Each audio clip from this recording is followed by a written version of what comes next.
Alain Deneau. Donc, Alain Deneau a été récemment décrit comme l'un des intellectuels les plus originaux de notre époque. Il est professeur de philosophie à l'Université de Moncton, dans la péninsule acadienne au campus de Shippagan, et correspondant canadien du Collège international de philosophie de Paris. Il a notamment publié des ouvrages sur l'exploitation des ressources naturelles et sur les paradis fiscaux, qu'on aime beaucoup citer à Symbiose. Et plus récemment, il s'est lancé dans une réflexion philosophique sur la notion d'économie, et il a déjà publié 3 essais sur le sujet, avec l'économie de la foi, l'économie de la nature et l'économie esthétique. Aujourd'hui, il va nous parler plus de l'économie de la nature, avec le titre de sa conférence, qui est « Passer de l'économie productiviste à l'économie de la nature ». Donc, je lui laisse maintenant la parole. Merci beaucoup. Merci donc à Antoine Zboralski pour l'invitation. Merci à toutes celles et ceux qui ont rendu possible cette rencontre. C'est pas facile d'organiser des activités dans notre contexte. Je vous dirais, bon, j'essaie de remplir au mieux un office là qui consiste à mettre la table là, pour des discussions qui auront lieu aujourd'hui. Donc, je me suis gardé d'entrer dans des considérations trop spécifiques ou dans des champs vraiment, disons, pointus pour plutôt tenter de brosser un portrait assez large de la conjoncture dans laquelle nous sommes tout à fait heureusement conviés aujourd'hui à penser la question des limites de la Terre dans un contexte idéologique qui est celui du productivisme. Peut-être un mot sur certaines choses. Moi déjà, j'ai la chance de participer au bac en développement durable en zone côtière au campus de Shippagan. Je m'intéresse à la subjectivité insulaire et péninsulaire en essayant de penser le rapport entre péninsule et île d'une part et d'autre part continent. Bon, il y a des questions philosophiques, sociologiques, psychologiques même, anthropologiques qui se posent à cet égard. Et je m'intéresse aussi à la question du développement, à l'histoire du développement et au lien très étroit qu'il y a entre développement et colonisation, ce qui nous ramène tout à fait au cœur de la question sur le Canada quoi, et son passé et donc son avenir. Cela dit, je ne vais pas entrer dans toutes ces considérations-là, ce sera peut-être pour un autre rendez-vous, mais peut-être in situ d'ailleurs, qui sait. Mais je vais plutôt aborder sur un mode interdisciplinaire, puisque c'est un mot aussi qui est au cœur de la rencontre d'aujourd'hui, puisqu'il s'agit d'un forum interdisciplinaire nommément. La question même du rapport, disons, sur ce mode interdisciplinaire entre capitalisme et économie, que moi je dissocie. C'est ces deux mots que je tiens à dissocier en grande partie. L'interdisciplinarité, pour en dire un mot avant de commencer, là, je suis dans des propositions liminaires. Hein. L'interdisciplinarité, c'est un terme qui signifie beaucoup de choses. On peut penser à beaucoup de choses quand on dit interdisciplinarité. On peut penser au fait d'asseoir autour d'une table des gens de disciplines différentes qui vont parler chacun de leur point de vue d'un sujet. C'est souvent ce qui se fait quand on est interdisciplinaire. Et on peut aussi penser à la production de discours qui sont intrinsèquement interdisciplinaires. Donc, qui en eux-mêmes se laissent travailler en risquant beaucoup parfois l'écartèlement et la diversion, qui laisse au fond interagir plusieurs apports disciplinaires. Hein. On choisit une question, un thème qui nous intéresse et on s'intéresse aux différentes modalités de traitement de ce thème-là. Que ce soit l'histoire, la physique, la sociologie, le cinéma, la psychologie, c'est ce que j'ai fait quand je me suis intéressé aux paradis fiscaux. Je me suis intéressé à plusieurs champs à la fois et c'est ce que je continue de faire sur la question de l'économie au fond, en m'inspirant d'une approche qui est celle du sociologue et philosophe Georg Simmel, qui a une centaine d'années, un peu plus, 120, 130 ans, là, au tournant des 19e et 20e siècles, écrivait d'emblée, lui, sur un mode interdisciplinaire. Il s'intéressait donc à différents sujets, à la fois du point de vue de la théologie, de l'histoire, de la psychologie, de l'économétrie et de l'éthique et quoi encore. Bon, si je me lance sans plus de préambule, je dirais que mon tour d'horizon, là, et mon espèce mon espèce de présentation, ma présentation générale, quoi, consiste essentiellement à mettre en opposition deux choses, c'est l'économie productiviste et l'économie de la nature. C'est ces deux notions que je voudrais là, distinguer en critiquant la première et en rappelant la seconde, pour le dire ainsi. Bon, c'est pour ça que l'intitulé de ma présentation, c'est passer de l'économie productiviste à l'économie de la nature dans le contexte qui est nôtre. Déjà, l'économie productiviste, c'est une façon de tourner autour du pot pour éviter de lâcher un mot qu'on a fini par abandonner depuis, je dirais, 30-40 ans, qui est celui de capitalisme. On n'en parle presque plus. On va parler d'économie productiviste, là c'est déjà un petit peu plus précis, mais très souvent on parle de néolibéralisme, de démocratie libérale, d'économie de marché, de monde libre. En fait, il y a beaucoup d'euphémismes ou de notions un peu vagues qui ont été développées pour éviter d'aller droit au but et de parler au fond de notre époque sur le mode le plus, je pense, le plus juste, le plus précis, le plus adapté selon, c'est-à-dire en recourant au terme de capitalisme. Le mot capitalisme est chargé. Au 20e siècle, je m'ennuie de cette époque, au 20e siècle, on parlait de capitalisme, qu'on soit pour ou contre, qu'on fût pour ou contre. Il ne posait pas de problème d'adhérer idéologiquement au capitalisme sans être nécessairement capitaliste soi-même, c'est-à-dire qu'on pouvait être un simple ouvrier complètement dominé par un régime d'accumulation du capital, tout en se disant capitaliste parce qu'on croyait, on jetait son dévolu sur ce système-là, où on était opposé à lui, critique, où on était dans un entre-deux, ce qui arrivait souvent aussi qu'on était, disons, social-démocrate. Bon, au 20e siècle, le mot capitalisme ne posait pas problème dans son usage. Aujourd'hui, c'est comme s'il était chargé. D'abord, ceux qui s'en réclament du capitalisme ont tellement fait l'objet de critiques au 20e siècle par des marxistes notamment, mais pas seulement, par des éco-socialistes aussi, qu'ils sont un peu embarrassés d'utiliser ce mot-là qui est au fond la cible de critiques multiples. Et d'autre part, ceux qui ont critiqué ce mot l'ont fait sur un mode parfois, pas toujours, mais parfois tellement folklorique et exacerbé. Je pense aux marxistes d'appareil, aux marxistes idéologiques, hein, qu'on finit par y sentir un relent de quelque chose là, de pas très glorieux quand on se met à reparler du capitalisme en mode un peu ancien. On voit tout de suite les étendards, les grandes manifestations un petit peu stridentes, quoi, puis pas nécessairement toujours conceptuellement tout à fait réfléchi.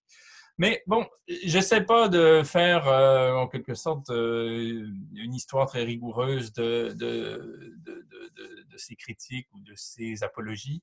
J'essaie simplement de comprendre, c'est seulement ce que j'essaie de pointer là, sans entrer en caricaturant parce que j'ai pas le choix, je vais aller un peu vite, en essayant de comprendre pourquoi ce mot de capitalisme est si insuffisamment utilisé pour qualifier notre régime et pourquoi il y a autant d'euphémismes qui ont pullulé, quoi. Bon, ceux que j'ai mentionnés. Bon, le capitalisme est la notion la plus juste pour parler de notre temps. Vous m'excuserez si je me répète un peu pour ceux qui m'ont déjà entendu, mais j'essaie moi-même, là, aujourd'hui, de saisir l'occasion qui m'est donnée pour faire une synthèse de différents points sur lesquels je travaille depuis quelque temps. Le capitalisme, en fait, il nomme au mieux ce qu'il en est de notre régime parce qu'il traite sur ce qui est central à notre époque et qu'il ne faudrait pas perdre de vue, c'est le capital.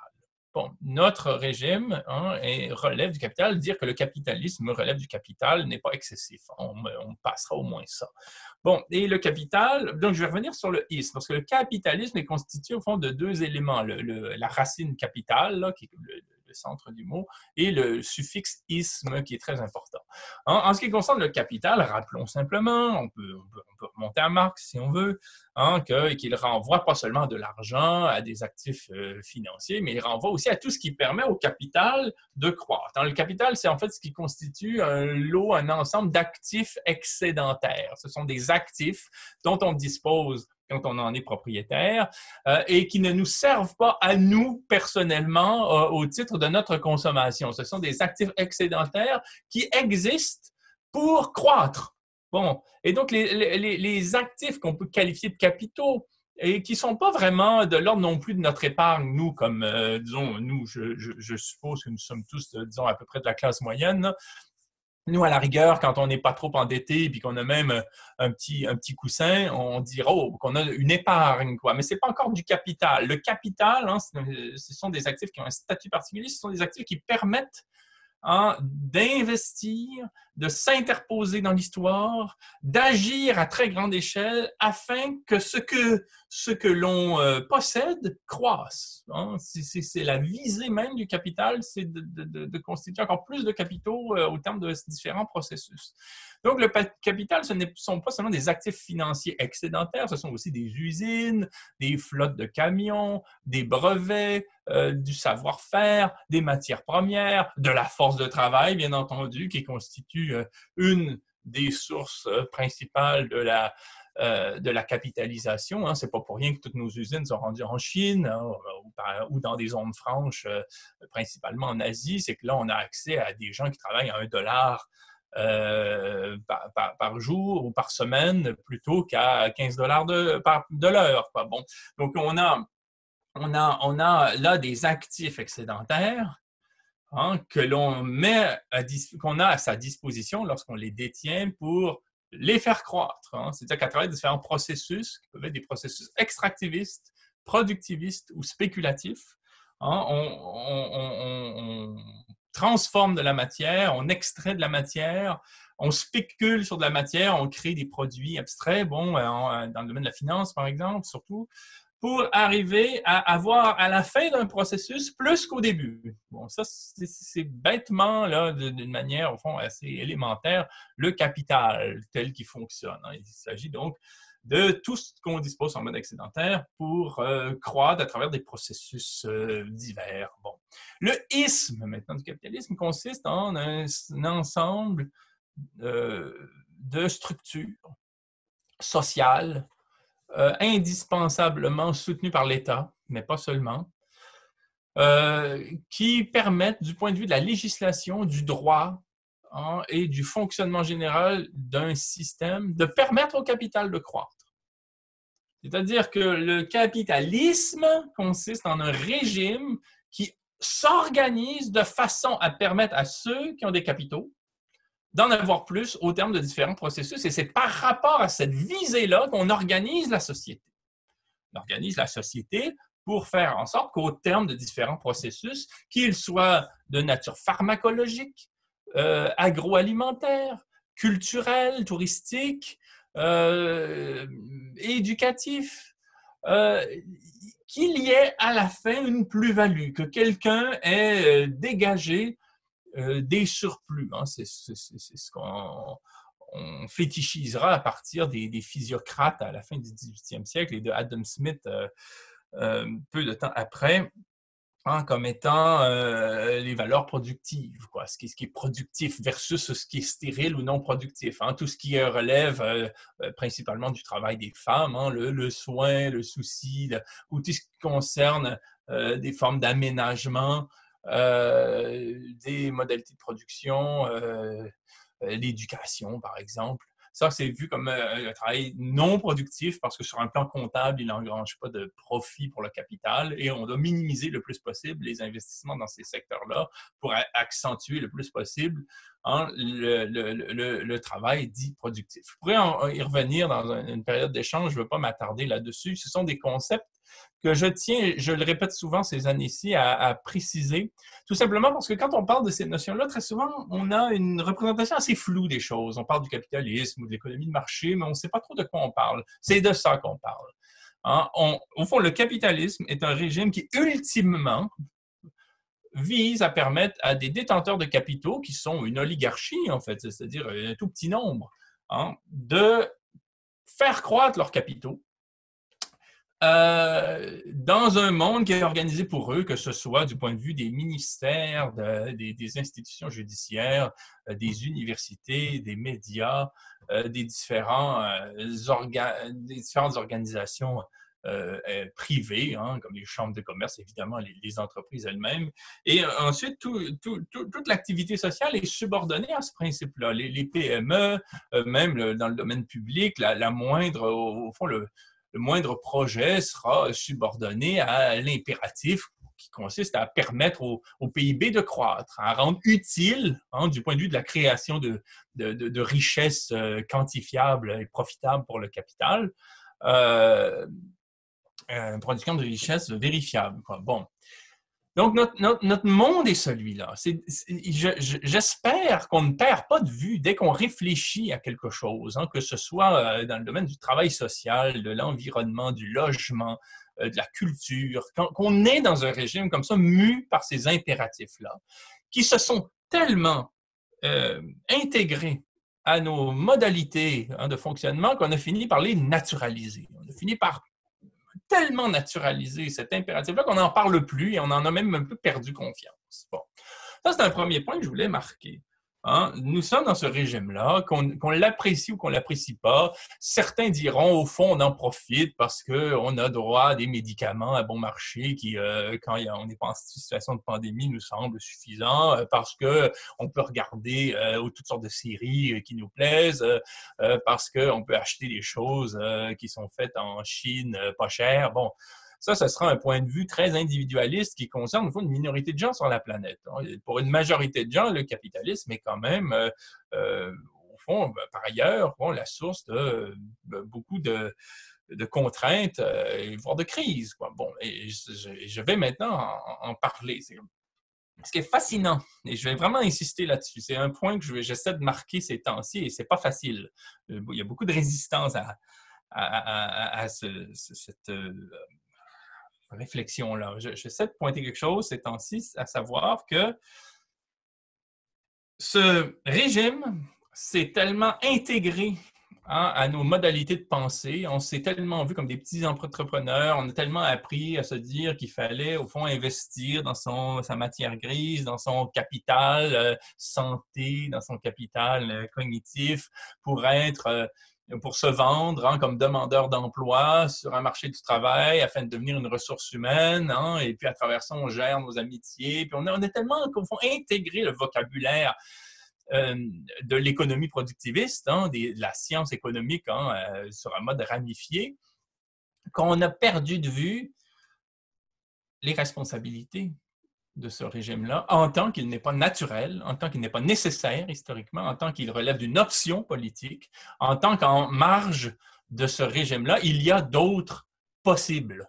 Il y a d'autres façons d'imaginer l'organisation sociale que celle-là. Comme on a fini par y voir, c'est ce que j'ai appelé la médiocratie, l'extrême centre et la gouvernance. Ce sont trois façons d'aborder un même problème.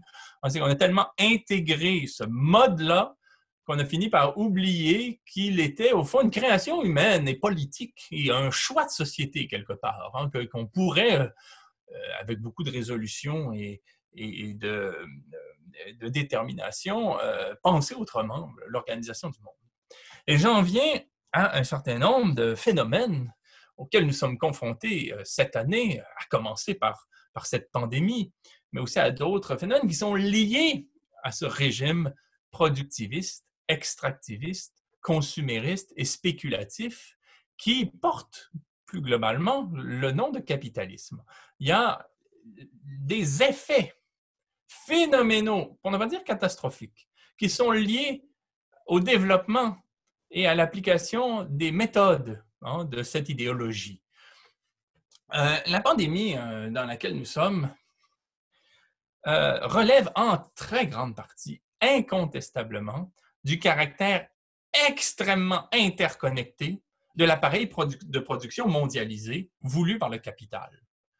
Ce n'est pas les syndicats, ce ne sont pas les petits travailleurs, ce ne sont pas les PME qui ont souhaité qu'on délocalise à partir des années 80, quand les revendications salariales et ouvrières ont été trop élevées, les unités de production de Montréal, de Détroit, de Moncton, de Baltimore à l'Asie ou dans différentes zones franches au monde, que ce soit la République dominicaine ou la Roumanie, ou ainsi de suite. Des endroits où les gens sont en quelque sorte soumis à des conditions de vie si atroces qui sont prêts à travailler pour $1 par semaine ou par jour quand ils sont chanceux. Bon, ils vivent dans des conditions de misère. Bon, on le sait, il n'y a qu'à parler des ateliers de misère qui sont des lieux de souffrance, des bagnes, hein, où on ne voudrait pas envoyer son pire ennemi ici. Bon, donc, on a complètement interconnecté les unités de production, de telle sorte que le made in a de moins en moins de sens. Si vous prenez par exemple un ordinateur ou un certain nombre d'appareils, ils concernent des unités de production dans 15 ou 20 pays. Hein, et cela expose les différentes populations à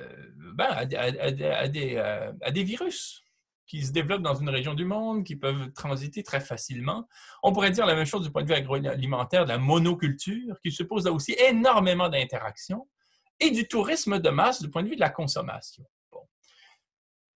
Cela donne lieu à la situation dans laquelle nous sommes aujourd'hui, la pandémie sur laquelle je vais revenir, liée à la COVID-19. Bon. Mais ça serait une erreur aujourd'hui s'isoler dans cette thématique-là et de ne penser la pandémie que par rapport à elle-même. Il est beaucoup plus intéressant de l'inscrire dans une série de phénomènes, de crises, de symptômes qui témoignent des excès du régime dans lequel nous sommes. Les nombreuses canicules auxquelles nous sommes confrontés année après année désormais. Les incendies de forêt en surnombre, très graves. On l'a vu en Alberta, nous, ici.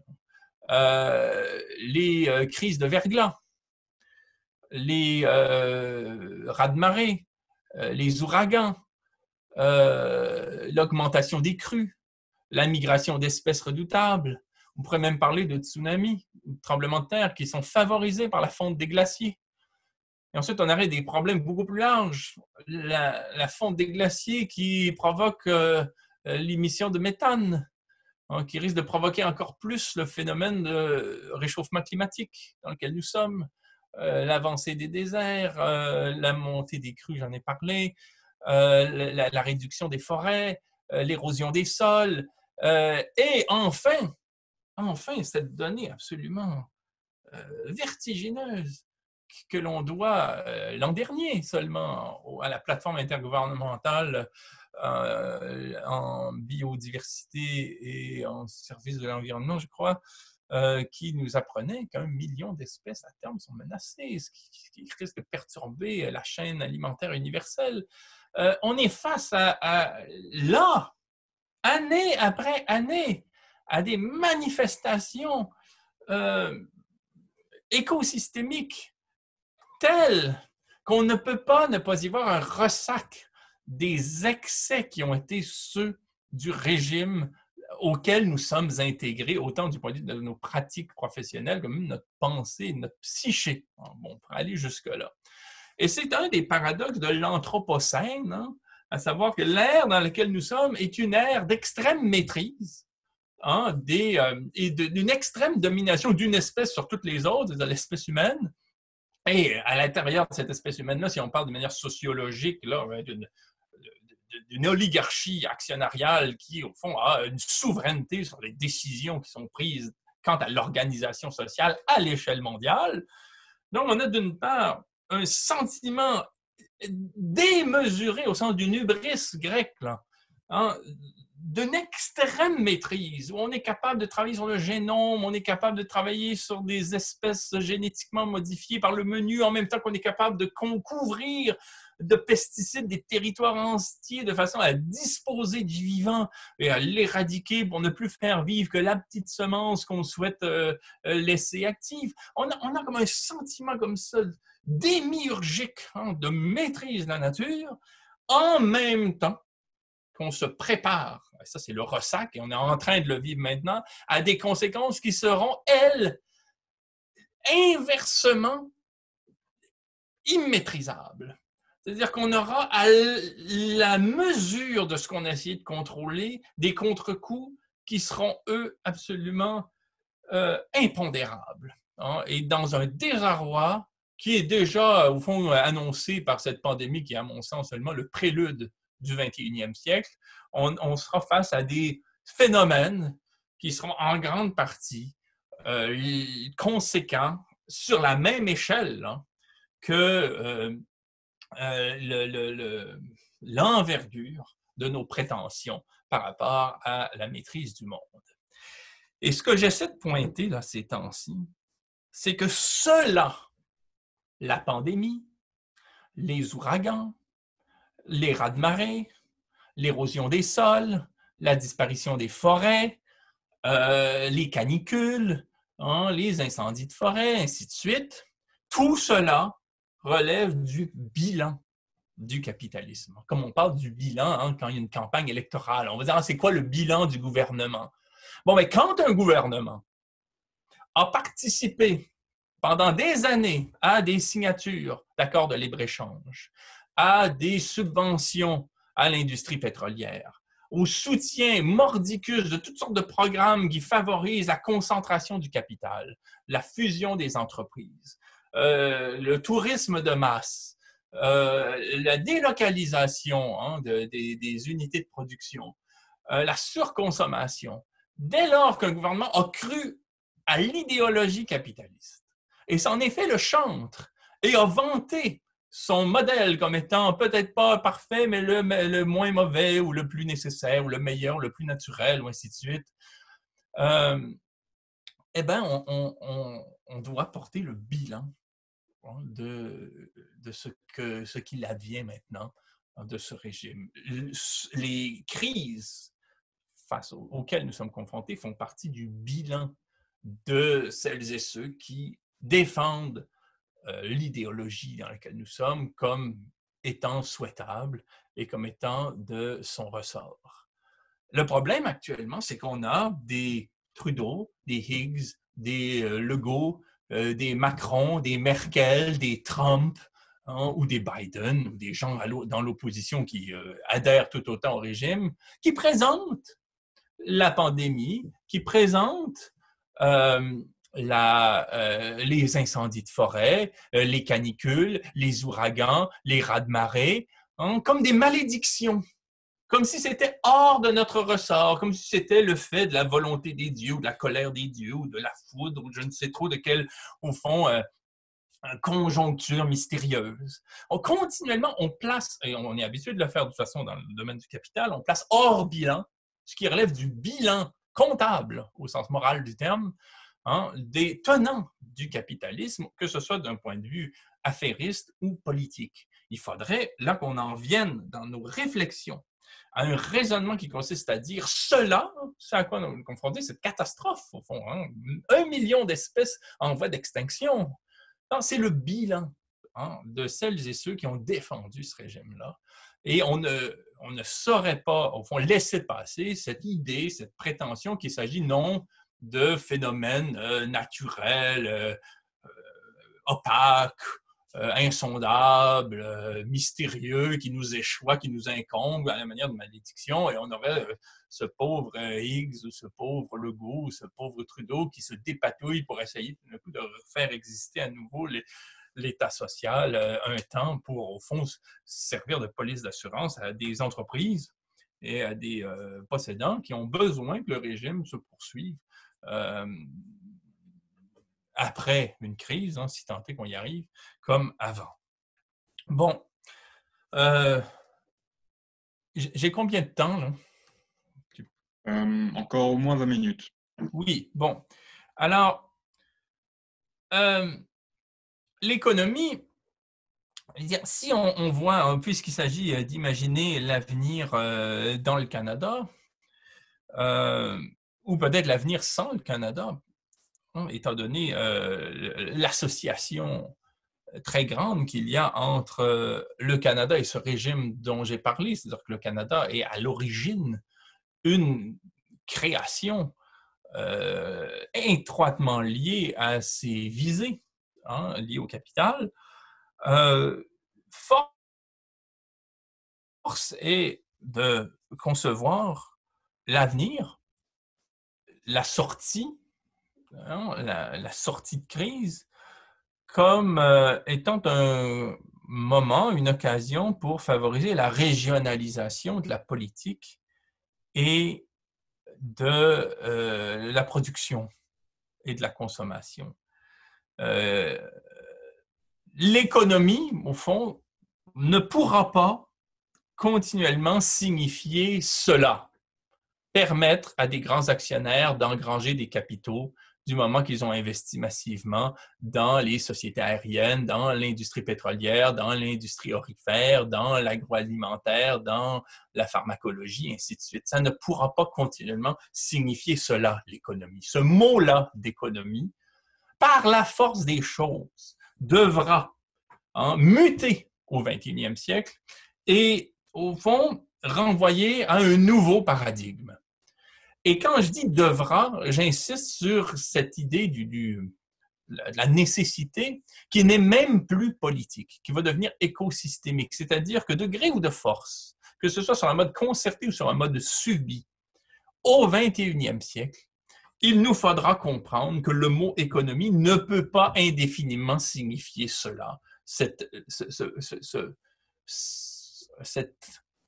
appareil de production mondialisé, fonctionnement strictement pour favoriser le capital de ceux qui en ont. Bon.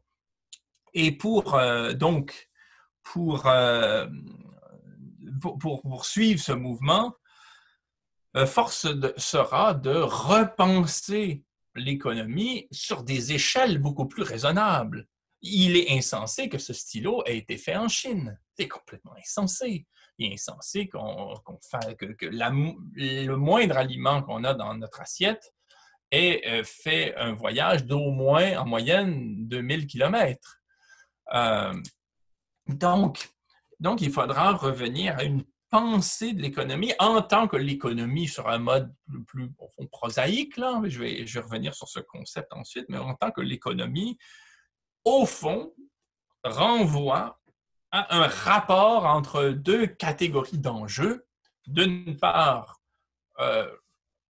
les dispositions qu'a une communauté, ses talents, ses compétences, ses dispositions psychiques à travailler, à s'investir, à s'engager. Et d'autre part, une autre série d'enjeux qui relèvent des besoins, des aspirations, des désirs. Et la politique, au fond, ce n'est que ça. La politique, c'est de penser une façon de se concerter pour convenir de la rencontre entre ces deux catégories d'enjeux, de points. D'une part, au fond, le travail, d'autre part, les besoins, mais qui peuvent se décliner aussi sous des formes plus subtiles. Bon, mais cela devra être fait à des échelles qui sont beaucoup plus raisonnables. Et pourquoi? C'est pourquoi la nécessité de cela? Parce que d'une part, ce régime que je qualifierais sans détour de capitaliste, ne verra plus longtemps rencontrer ces conditions de possibilité. Une planète qui ne peut plus soutenir les assauts qu'on lui fait subir du point de vue du vivant. Des richesses pétrolières, gazières qui s'épuisent au point qu'on racle les fonds de tiroir, on cherche du pétrole à 3000 mètres sous les eaux dans des sites improbables en Alberta, ainsi de suite. Bon, ça ne pourra plus durer. On voit bien qu'on arrive à un essoufflement. Et il y a aussi un essoufflement, on n'en parle pas suffisamment, mais du point de vue des minerais, lesquels sont indispensables dans la prétendue transition verte que des détenteurs de capitaux essaient de nous vendre. Par exemple, les panneaux photovoltaïques, les batteries de pointe, et tout le reste, toute une série, au fond, d'objets de consommation et de gadgets même qu'on nous vend comme étant verts, alors qu'ils épuisent continuellement les rares sources qui nous restent de minerais nécessaires à leur fabrication et élaboration. Donc, on devra, qu'on le veuille ou non, revenir à un mode de vie beaucoup plus mesuré, beaucoup plus frugal, beaucoup plus régional aussi, avec des circuits courts, avec aussi une concertation plus grande entre ceux qui nous entourent dans une communauté qui ne sera pas nécessairement municipale, qui sera peut-être plus régionale. qui supposera aussi sûrement sur des questions plus larges, des rapports confédérés, sur la question de l'énergie, par exemple. On ne réglera peut-être pas ça région par région, ou sur la question de... Je ne sais pas, sur des questions qu'on décidera de mettre en commun, mais il reste que ce sera à partir d'un ancrage régional qu'on devra, pas en raison d'une volonté souveraine d'un peuple, mais en raison de nécessité historique, matérielle, on devra se concerter, on devra apprendre à agir sur cette échelle-là. Cela m'apparaît absolument indispensable et je ne vois pas comment, sinon que d'une manière strictement symbolique et au fond résiduelle, comment le Canada, dans sa structure historique, peut perdurer. Je pense qu'il est appelé à imploser, à se démanteler par la force des choses. Mais ça, c'est une prédiction qu'on me remettra sur le nez peut-être dans 50 ans, là, mais on verra. Pour le moment, je ne vois pas comment, en tout cas, ce pays peut avoir une pertinence autre que vidée de son sens, autre qu'en étant une structure vidée de son sens, un peu comme l'a été l'Empire austro-hongrois pour d'autres raisons il y a un siècle. Bon. Maintenant, un autre point, si vous me le permettez. L'économie, en ce qui concerne ce changement de paradigme, signifiera une mise en relation d'une part des dispositions et d'autre part des désirs, des aspirations, des besoins dans des communautés régionales sur un mode plus standard. C'est comme ça habituellement qu'on pense l'économie. Mais l'économie aussi a de bonnes chances d'apparaître aux consciences dans ce 21e siècle déjà entamé, en ayant toute une série de significations qui ne sont pas celles que lui ont donné les sciences de l'intendance capitaliste qui se sont abusivement présentées comme des sciences économiques. Bon, le mot économie est appelé à changer radicalement de signification et à augmenter en signification. Et c'est effectivement ce sur quoi je travaille, surtout ces années-ci, c'est sur la polysémie dans notre tradition, dans notre histoire. En tout cas, je dis notre, je parle, c'est un occidental qui parle. Je m'intéresse aux différentes acceptions qu'a eu le mot économie dans notre histoire, hormis celles que lui ont données les sciences économiques. Le mot économie, dans notre histoire, a existé d'une manière centrale, a été utilisé autant en rhétorique qu'en biologie, qu'en médecine, qu'en mathématiques, qu'en esthétique, dans les arts, dans les sciences de la nature. Il est présent en théologie, il est présent en sociologie, en philosophie, il est présent en droit. Et le mot économie ne renvoie pas nécessairement au premier chef à cette idée du marché, à cette idée de la production, de la consommation, de la distribution, de la thésaurisation, voire du capital lui-même. En ça, c'est une acception régionale toute particulière du mot économie. Le mot économie aura signifié principalement pendant quelques 2 siècles en cela, le fait de faire de l'argent en produisant des biens, en satisfaisant des besoins consuméristes, grâce à des réseaux de distribution. Bon, c'est à ça qu'on pense. Ensuite, on a ajouté à cela le marketing, le management, c'est le droit du travail, le droit de l'entreprise, ainsi de suite. L'économie a pu signifier ça, certes, mais c'est un mot qui ne devrait jamais être captif d'une discipline puisqu'il a eu et continue d'avoir plusieurs significations. C'est un mot extrêmement polysémique, qui a beaucoup d'acceptions. En esthétique, par exemple, l'économie renvoie à l'agencement des formes pour produire un effet ou un sens. En psychanalyse ou en psychologie, l'économie renvoie à la relation qu'il y a entre des pulsions inconscientes d'un appareil psychique et des nécessités morales dans un espace social. Et c'est toute la négociation entre les deux qui s'appelle l'économie. En théologie, c'est le rapport improbable entre un principe très, très abstrait et des formes d'incarnation institutionnelle. Les formes d'incarnation institutionnelle traduisent l'existence d'un concept très abstrait et le concept très abstrait autorise les institutions. Hein, c'est une sorte de circuit comme ça, ouvert, qui n'en finit plus de tourner. C'est l'économie. En biologie, hein, l'économie animale, c'est tout le fonctionnement assez mystérieux des organes qui font qu'il y a du vivant, le petit miracle du vivant qui est lié, en fait, c'est une espèce de rapport entre des organes qui collaborent. Bon, le mot économie a eu ces significations-là et il y a fort à croire que l'économie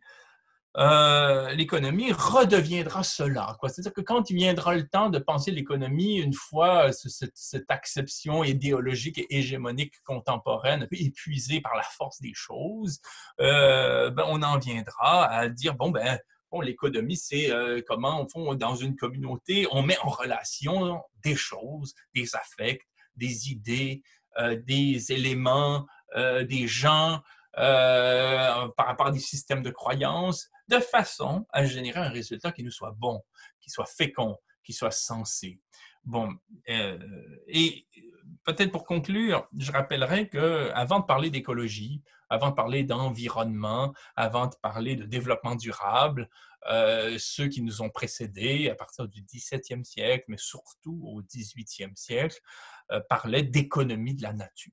C'est-à-dire qu'avant de parler d'écologie, on disait l'économie de la nature. L'économie de la nature, c'était pour Carl von Linné, le naturaliste suédois, ou Gilbert White, son homologue anglais, une réflexion non seulement sur la nomenclature des espèces, mais sur l'organisation des espèces dans des ensembles.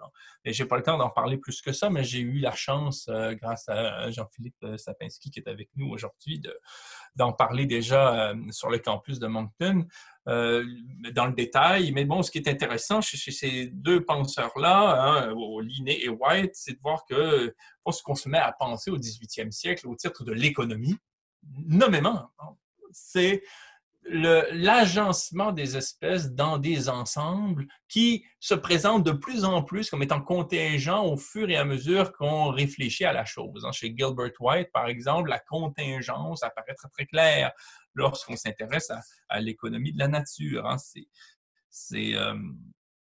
Je lis, je ne vais pas lire un long passage, ça sera un peu professoral et le temps file, mais bon, pour White, au fond, l'économie de la nature, c'est cette espèce de miracle qui fait que, les vaches ont chaud, elles vont dans le marais se rafraîchir, leurs excréments nourrissent des insectes qui nourrissent les poissons, et ça fait toute une chaîne comme ça. Dès qu'on s'intéresse à l'environnement, on s'intéresse à ces questions-là, à cette espèce d'alchimie, au fond, improbable, qui fait, bon an, mal an, la robustesse d'un ensemble vivant, hein, qui se reproduit, qui tient bon, qui résiste. Donc, c'est de l'économie de la nature. Et ce qui intéressait beaucoup Gilbert White, c'est de penser l'économie de la nature avec les êtres humains, et surtout pas en distinguant économie d'une part, économie sociale, et d'autre part l'écologie, et puis essayant ensuite de faire des synthèses entre économie et environnement, économie et écologie, où il faut créer des nouveaux néologismes comme l'écosocialisme ou l'écologie politique ou d'autres syntagmes. Hein, l'économie, c'était déjà l'écologie. L'économie, c'était déjà la vie des humains dans des écosystèmes en tant que les humains ne sont qu'une espèce parmi les autres dans les ensembles vivants. Et même chez Gilbert White, quand il est question d'économie de la nature et qu'il est question de la présence des humains, les humains qui essaient de faire pousser du chou et qui en ont contre la bestiole qui mange le chou, en même temps la bestiole qui mange le chou conditionne la possibilité même du chou, donc on ne peut pas en même temps l'éradiquer. Même chez White, il est question d'argent. Même l'économie au sens monétaire s'intègre à l'économie de la nature. C'est l'économie de la nature qui est le cadre général. Et on la retrouve, cette économie de la nature, au 19e siècle chez Charles Darwin, où contrairement à la réputation qui lui a été faite par de très, très, très mauvais lecteurs, Darwin pense quand même surtout les hiérarchies dans des ensembles vivants, les hiérarchies liées à des tensions et évidemment à des rapports entre proies et prédateurs, et aussi à des rapports quant à des conjonctures liées au climat, liées à la flore, liées à tout ce qui fait un ensemble vivant. il s'intéresse surtout aux contingences, hein, aux contingences. C'est-à-dire que le monde, la hiérarchie qu'il peut concevoir dans un site ou sur un site ou sur un autre est appelée à changer continuellement. Elle n'est pas universelle, contrairement à ce que des racistes ont pu vouloir dire en se réclamant de lui. Et surtout, l'économie de la nature renvoie à quelque chose d'incommensurable. Il y a économie lorsque ce dont on parle ne se laisse pas, au fond, subsumer sous une approche exhaustive, ne se laisse pas quadriller absolument, ne se laisse pas dominer, donc, ne se laisse pas dominer, ne se laisse pas, au fond se soumettre à toutes les velléités qui ont été ceux des acteurs sociaux qui nous ont projetés dans l'ère de l'Anthropocène. Et, et donc, et encore, là, en 1949, Fairfield Osborn, dans son essai sur la surexploitation du vivant, parlait d'économie de la nature. Donc, c'est un mot qui a perduré quand même, et un syntagme plutôt qui a perduré. Et l'économie de la nature, à mon sens, devrait être un cheval de bataille pour nous. Sur le plan scientifique, hein, la science, elle n'est pas simplement pure et stratosphérique et déconnectée et tout, on le sait. La science, elle vise à faire valoir des points de vue qui sont fondés et pertinents. En tant qu'ils sont fondés et pertinents, c'est parce qu'ils sont fondés et pertinents qu'on milite pour eux. On ne commence pas par militer, puis ensuite on cherche des raisons. C'est parce qu'on comprend un certain nombre de choses du point de vue de la science qu'on peut ensuite, légitimement, comme intellectuel, sortir de nos tours d'ivoire et aller faire valoir une parole dans l'espace public. Et donc, je crois que cette économie de la nature est une notion qui devra, par la force des choses dont je parlais tout à l'heure, revenir au centre de la conscience sociale pour nous situer, nous, dans le vivant. Nous situer, nous, dans le vivant et situer toute économie comme étant tout de suite de l'ordre de l'économie de la nature, puisque nous sommes nous-mêmes une espèce parmi d'autres. Et c'est ainsi que l'économie de la nature était pensée quant au sujet humain d'emblée. Il est très important, je crois, de revenir à ces différentes acceptions de l'économie, que ce soit l'économie de la nature ou l'économie de la croyance ou l'économie esthétique ou l'économie psychique ou d'autres, parce que c'est en revisitant et en redécouvrant les acceptions, les significations du mot économie tel qu'il a existé dans le passé, qu'on arrive à comprendre comment cette notion d'économie, qui est utilisée de manière hégémonique aujourd'hui par les tenants d'une intendance capitaliste, qui s'est abusivement présentée comme économique, hein, ont dévoyé ce mot. Gilbert White, aujourd'hui, arriverait et entendrait qu'on qualifie d'économique un régime qui détruit, qui déstabilise, qui est inique d'un point de vue social, qui est impérialiste du point de vue du lexique, hein, et des méthodes et des approches, qui déstabilisent tout, qui s'érigent en démiurge quant au devenir des espèces. Gilbert White serait incapable d'accepter qu'on qualifie d'économique un tel cauchemar. Pour lui, ce qu'il verrait, c'est le contraire d'une économie. Une économie suppose une conscience de relations qui s'observent ou qui s'agencent et s'élaborent selon notre position sur un mode bon, sur un mode fécond, sur un mode nécessaire, sur un mode souhaitable. Et quand je dis bon, entendez, si cela vous dit quelque chose, un accent spinoziste à l'expression, hein, une relation bonne, hein, pour Spinoza, c'est une relation non seulement qui est durable, viable, mais c'est une relation qui est sensée, qui nous vivifie, augmente et intensifie nos facultés à connaître, notre sensibilité au sens du moral, aussi une sensibilité au sens même de notre capacité à observer, à éprouver, à ressentir. C'est ça une relation bonne. Et on en est loin aujourd'hui dans notre univers marchand. Et donc quand je propose, et ce sera mon dernier mot, quand je propose de passer de l'économie productiviste à l'économie de la nature, au fond, je propose de passer d'une acception orwellienne du mot économie. Le mot économie est finissant par définir aujourd'hui quelque chose qui relève de son contraire, hein, c'est-à-dire un régime destructeur, donc passer d'un usage orwellien de l'économie, hein, où Orwell, c'est le romancier hein, qui, dans 1984, disait « la guerre, c'est la paix », par exemple, et qui pense à un régime totalitaire où le sens des mots est complètement perverti et inversé. On y est en ce qui concerne l'économie, donc passer d'un usage orwellien du mot économie à un usage riche, c'est le cas de le dire, fécond, profond, sensible et sensé.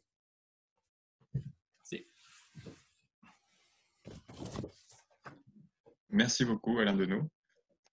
S'il y a des questions, je vous invite à soit les poser à l'oral, soit en activant votre micro, éventuellement votre caméra, ou à les poser directement dans le clavardage que vous pouvez ouvrir en appuyant sur le bouton « Converser » en bas de votre écran.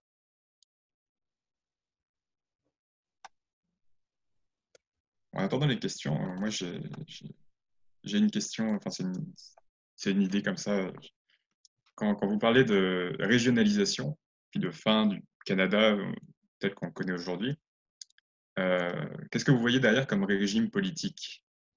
Parce clairement, le régime politique changerait, mais qu'est-ce que ce serait? Ce serait plus la démocratie telle qu'on la conçoit ou qu'elle est aujourd'hui, en tout cas. Ça serait enfin la démocratie, je dirais. Bon, c'est plutôt ça, quoi. C'est-à-dire que par exemple, ici, on veut des traces de la chose. On a très clairement, j'ai un trou là, c'est la fin de l'année. Hein, il y a déjà plus près de nous là, Jonathan Durand-Folco qui propose tout un discours assez adapté sur le municipalisme. Moi, je trouve ça très précis. C'est beaucoup axé sur une volonté citoyenne strictement et moins sur une nécessité historique. Mais on a aussi l'entraide. Si quelqu'un peut m'aider là. Kropotkin. Oui, Kropotkin, voilà, qui lui déjà nous dit il ne peut pas y avoir un rapport institutionnel au vivant, hein, dont nous faisons partie, sur des grands ensembles où on favorise les grands chantiers continuellement, les grands volumes, la production du gros, des indices comme le PIB, ainsi de suite. Donc, nécessairement, si on souhaite élaborer un régime lié à l'entraide, à la coopération, oui, aussi au sens, quoi, dans une signification là, aussi polysémique, il faudra en venir à des structures régionales souveraines qui elles-mêmes peuvent se confédérer, bien entendu, sur des questions plus larges, hein, qui ne peuvent pas être réglées à petite échelle. Il y en restera. De là à traverser, je veux dire, un continent pour discuter avec des gens de Saskatoon sur tout et rien, c'est assez improbable, quoi. Si on est censé, si on se permet de se rappeler quel est le projet du Dominion dans lequel nous sommes, hein, qui est un Dominion d'exploitation des matières premières au détriment de populations spoliées, il en a été question dès le début, hein, et qui ne vise qu'à ça. Après ça, on a créé toute une mythologie sur le hockey ou sur je ne sais trop, le rapport à l'hiver, hein, puis on a essayé de chanter Gilles Vigneault à Victoria, puis on a essayé de trouver des tirés à la moindre référence, comme les peintres, le groupe des Sept, qui n'arrivaient à peindre le Canada qu'à la condition qu'il n'y ait personne dans leur tableau.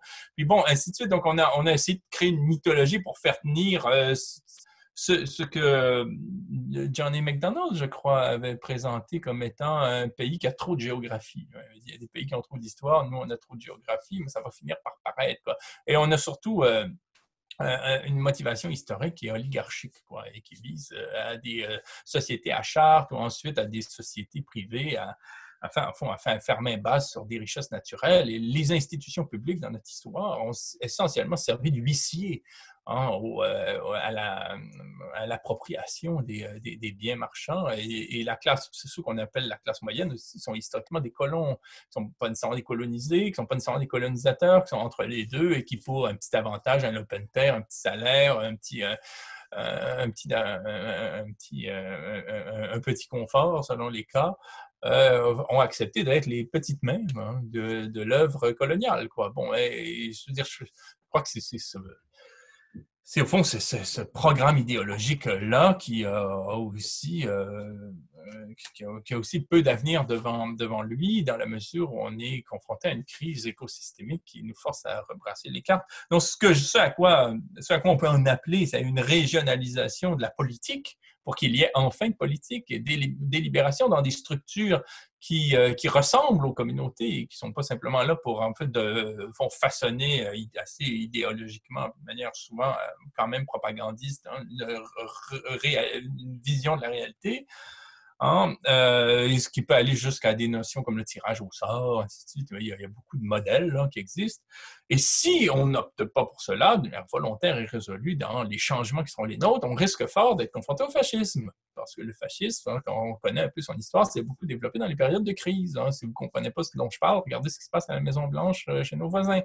Bon, il y a des tentations très fortes lorsqu'on ne sait plus où on va, lorsque les choses vacillent. Hein, au fond, se jeter dans les bras excusez-moi d'être vulgaire, mais ces gens-là le sont tellement qu'on se le permettra quant à eux, se jeter dans les bras du premier connard qui vocifère, hein, il va de toutes ces manifestations de puissance pour essayer au fond, d'attirer vers lui ceux qui sont mus par des passions tristes. Bon, de l'angoisse, de l'inquiétude, bon, et au fond, ce qui nous attend comme défi politique, parce que je ne suis pas Madame Soleil, puis je ne suis pas Nostradamus, je ne suis pas là pour prédire l'avenir, mais c'est simplement d'essayer de voir dans la conjoncture sur la nôtre quels sont, au fond, les possibles politiques.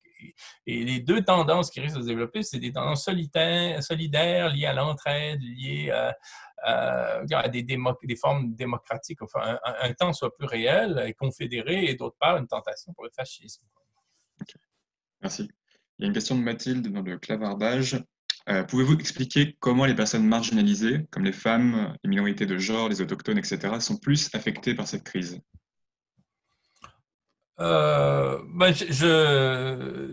Oui, oui, un peu comme tout le monde. Là, je suis vraiment pas spécialiste. Hein, et j'entends plus la question comme un commentaire. Hein, il est absolument nécessaire de continuellement rappeler que traditionnellement, parce que c'est pas lié à des affects fondamentaux, à une psyché naturelle, là, mais culturellement, les femmes ont été amenées à assurer toutes les pratiques liées au sens très, très large aux soins. Hein, et ce sont elles, donc, forcément, qui sont au front aujourd'hui en ce qui concerne le traitement des malades, quoi, et aussi tous les services, quoi, les services qui se font qu'on est à la première ligne. Et aujourd'hui, en ce qui concerne le prolétariat, hein, qui constitue de tous les gens qui n'ont que leur force de travail à offrir, ben, plus on est démuni, plus on est vulnérable, ben, plus on sera les premiers à mettre sa propre vie dans la balance pour aller, au fond, faire des métiers de type conciergerie. Bon, c'est ce à quoi je pense maintenant. Mais aussi, je parlais du capital tout à l'heure. La question me permet de rappeler qu'outre le capital tel qu'en parlait Marx, il y a un autre penseur qui est intervenu un siècle plus tard avec des précisions tout à fait bienvenues, c'est le sociologue Pierre Bourdieu, qui lui a parlé du capital social et du capital culturel, quoi, et symbolique, quoi. C'est un capital qui compte énormément quand vous êtes fille ou fils d'avocat, de juge, de ministre, de gens d'affaires, de médecins. Ben, vous avez plus de chances de trouver, au fond, un poste socialement que si vous êtes complètement, au fond, à la marge de ces lieux où on décide, quoi, où on attribue les fonctions, où on distribue les rôles. Mais vraiment, j'apprécie que la question soit posée tout autant que je me sens incompétent pour y répondre de manière très, très fine, puisque ce n'est pas vraiment mon champ d'étude. Je comprends bien. Il y a encore quelques questions dans le clavardage, et puis je pense qu'on va s'arrêter après les questions qui ont déjà été posées. Peut-être essayer de synthétiser certaines questions. Il y a la question suivante qui était sur... je retrouve ça. Oui, la question de Michel sur, je pense que c'était par rapport à la démocratie, au système politique. Lorsque vous dites devra, j'imagine devra être une démocratie ou une vraie démocratie, il me semble y avoir une prémisse optimiste de démocratie, mais d'un point de vue plus pessimiste, peut-on entrevoir une dictature encore plus violente du 1% qui peuvent survivre dans cet apocalypse? Oui, Ça fait quoi ce que vous aviez déjà dit? j'apprécie la question là aussi parce qu'elle me permet de préciser tout le statut du verbe devoir au futur simple. qui articule les éléments que j'ai voulu mettre en avant. J'insiste vraiment pour que le devra porte sur des nécessités liées au vivant, hein, et des nécessités conséquentes à notre régime extractiviste, productiviste, consumériste et spéculatif.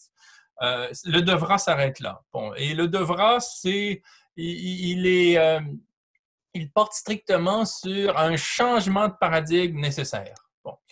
Ensuite, au-delà de l'optimisme et du pessimisme, parce que ce sont des catégories moi, qui personnellement ne m'intéressent pas. Là. Si j'avais la fougue intellectuelle de Friedrich Nietzsche, j'écrirais par-delà l'optimisme et le pessimisme, comme il a écrit par-delà le bien et le mal. Là, que quand notre maison est en feu, il faut sortir, on n'a même pas le temps de se demander si on est optimiste ou pessimiste, on fait juste agir. Là où j'en suis, sans savoir si je pense que telle ou telle chose adviendra ou pas, c'est qu'on sera à la croisée des chemins et il y aura une sorte de gauche et de droite très polarisée, comme elle s'annonce déjà aujourd'hui dans certaines régions du monde, en Occident. Et il y aura, d'une part, des gens qui auront lu Kropotkin, qui auront en tête Bookchin, qui auront cultivé un certain nombre d'idées, de pratiques réelles, sensibles, hein, sur les jardins communautaires, sur la démocratie locale, sur des forums de discussion, sur l'entraide, et qui seront capables de penser le commun là où il existera, parce que ce ne sera plus là d'aller chercher, d'aller profiter du travail de prolétaires chinois qui sont pris dans des usines à travailler comme des fous 12 heures par jour dans des conditions de misère, comme on n'arrive même pas à l'imaginer quand on achète un produit banalement dans un magasin.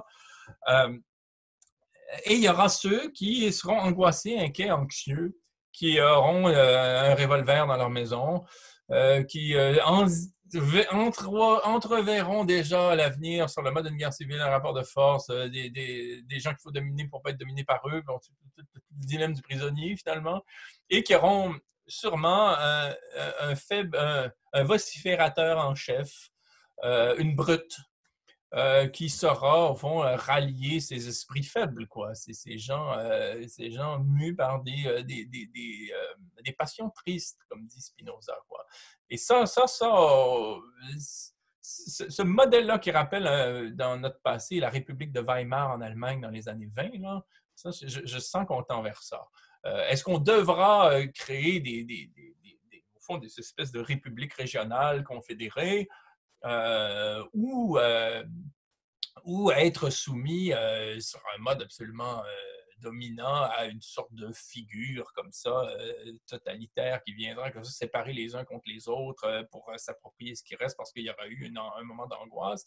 C'est à voir. Mais on le voit déjà avec la pandémie, des petits signes avant-coureurs. Il y a ceux qui sont dans l'entraide, il y a ceux qui sont dans la délation, il y a ceux qui sont... On voit très bien comment les dimensions psychiques des uns et des autres ressortent, quoi. Je pense qu'on va passer à la dernière question, puis on va enchaîner avec la suite. J'arrive jamais à être très bref dans mes réponses. Mais on pourrait y passer des heures, je pense que c'est vraiment passionnant. Et puis, on pourrait programmer une prochaine fois 1 heure de conférence et 1 heure et demie de réponse aux questions. Et donc, la dernière question ici, ce serait que je la retrouve. Oui, que pouvons-nous nous faire individuellement pour participer le moins possible à ce système dévastateur de nos sociétés et de notre environnement? C'est une question que j'apprécie. C'est-à-dire, j'apprécie qu'elle soit posée. C'est une question, par contre, que je refuse de me poser au-delà d'un certain point. Il y a l'approche, par exemple, à la Laure Varidel, là, qui consiste, c'est correct, moi-même, je suis le premier à le faire, là, à essayer de consommer mieux, d'avoir le moins de déchets possible, d'acheter des produits qui sont faits localement plutôt qu'en Chine.